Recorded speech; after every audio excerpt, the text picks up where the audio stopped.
Bonjour à tous, je suis Johanna de Latina Beauty, j'espère que vous allez bien. Je suis très heureuse de vous retrouver aujourd'hui pour cette nouvelle vidéo.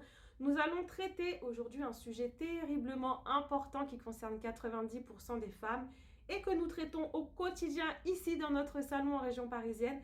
J'ai nommé la cellulite. Dans cette vidéo, nous allons voir les différents types de cellulite et surtout comment les traiter efficacement. Surtout, restez avec nous. À tout de suite!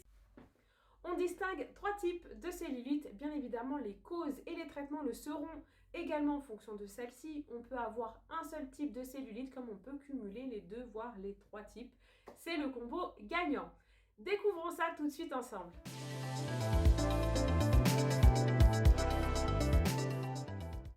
Nous allons commencer par la cellulite adipeuse. C'est la cellulite que l'on dit invisible, tout simplement parce que lorsque vous êtes debout, elle ne se voit pas.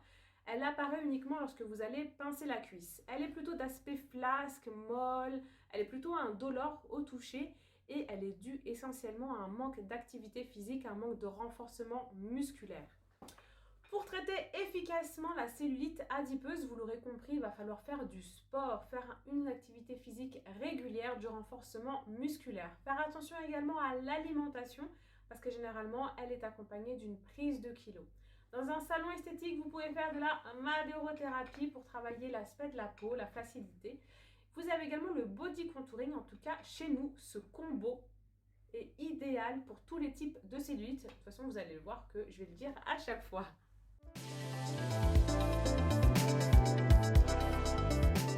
Nous allons passer à la cellulite visible. La cellulite visible est appelée également la cellulite aqueuse, aqua-eau, rétention d'eau.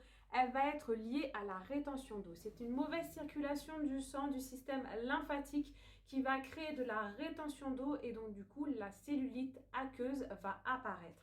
Généralement, elle est accompagnée de jambes lourdes, un peu douloureuses parfois, mais d'un gonflement des membres. Ça peut être au niveau des jambes comme ça peut être au niveau des bras. Et dans ce cas-là, les traitements sont simples.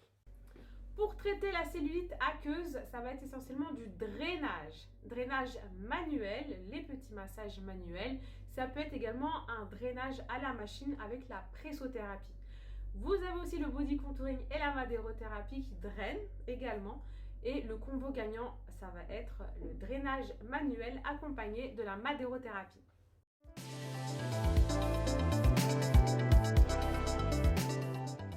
Nous allons continuer avec une cellulite visible, la vraie bonne cellulite qui est là depuis des années. J'ai nommé la cellulite fibreuse. Fibreuse pourquoi? Parce que ce sont des fibres de collagène qui ont entouré les cellules graisseuses et c'est pour ça qu'elle est un peu dure au toucher et qu'elle est surtout douloureuse. Elle est purement et simplement liée à un manque d'activité physique, à une mauvaise alimentation. Le traitement va être le même que pour la cellulite adipeuse. On récupère le sport, faire un rééquilibrage alimentaire, généralement accompagné de perte de kilos, la madérothérapie et le body contouring. Et nous voilà à la fin de cette vidéo. J'espère qu'elle t'aura aidé à bien déterminer le type de cellulite que tu as afin que tu puisses la traiter efficacement. Me concernant, j'ai deux types de cellulite. J'ai un combo gagnant. J'ai la fibreuse qui est là depuis bien des années. Et depuis la fin de ma deuxième grossesse, je cumule avec la aqueuse. Tant qu'à faire, faisons les choses bien comme il faut. N'hésite pas à me dire en commentaire le type de cellulite que tu as ou si tu souhaites des conseils, j'y réponds avec grand plaisir. Et je vous retrouve rapidement pour de nouvelles aventures en vidéo. À bientôt!